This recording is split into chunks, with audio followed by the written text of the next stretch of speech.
Hello everyone, आज हम यहाँ पे एमआईएम पार्टी को 63 इयर्स कंप्लीट हुए हैं, उसके उपलक्ष्य में यहाँ इकट्ठा हुए हैं। ये बहुत अच्छी बात है कि 63 साल एमआईएम पार्टी को कंप्लीट हुए हैं। मगर आज मैं आपको एक ऐसी बात बताना चाहती हूँ कि एमआईएम पार्टी को क्यों लोगों ने अप्रिशिएट करना चाहिए और क्यों इसे एक सेकंड विकल्प की तरह यूज करना चाहिए भारत के लिए।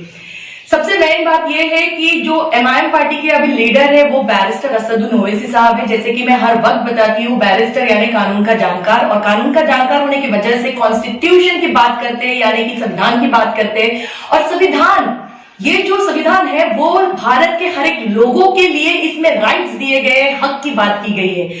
तो हक की बात के लिए अगर आवाज उठती है तो वो बैरिस्टर असदुद्दीन ओवैसी साहब की है। मैं कुछ अपने लोगों को ये बताना चाहती हूँ कि कुछ लोगों ने, यानी हमारे इंडिया में कुछ लोग ऐसे भी हैं जो बाबा साहब को सिर्फ और सिर्फ दलित या पिछड़े जाति के लोगों का नेता बताते हैं। क्या सही में वो सिर्फ दलित और पिछड़े नेताओं के लोगों का ही नेता है? नहीं, वो पूरे भारत के हैं। क्योंकि संविधान अगर उन्होंने लिखा है तो भारत में रहने वाला हर एक व्यक्ति के बारे में उन्होंने लिखा है। तो वो किसी एक समूह के कैसे हुए, किसी एक जाति या किसी एक बैकग्राउंड के कैसे हुए, कि किसी एक बैकवर्ड क्लास के लिए कैसे हुए।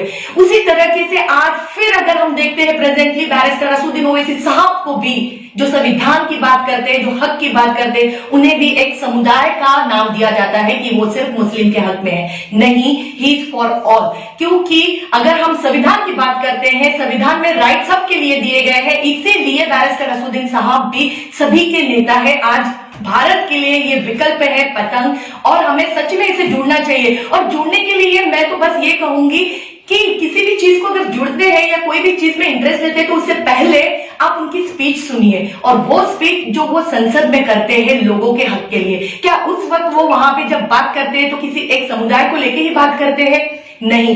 इसीलिए कम से कम 2 बार उनकी स्पीच सुनिए और उसके बाद आप सोचिए कि हाँ, भारत को एक दूसरा विकल्प मिल चुका है, एमआईएम पार्टी, पतंग जिसका निशान है। और आज के इस उपलक्ष्य में हमारी सारी महिलाएं यहाँ पे हैं और उस साथ में हम इसे सेलिब्रेट कर रहे हैं। We really proud that we are the part of this MIM party, and हम इनको लेके, इनका जो आइडियोलॉजी है, बैरिस्टर असदुद्दीन साहब का जो आइडियोलॉजी है, उसे पूरे लोगों में इक्वली मतलब स्प्रेड आउट करने वाले हैं। वो मैसेज जिनके दिमाग में ये चलता है कि ये सिर्फ एक मुस्लिम लीडर है, तो नहीं, ये सबके लिए बोलते हैं, तो ये सबके लीडर है, ये हमारे लीडर है। Thank you so much. जय भारत।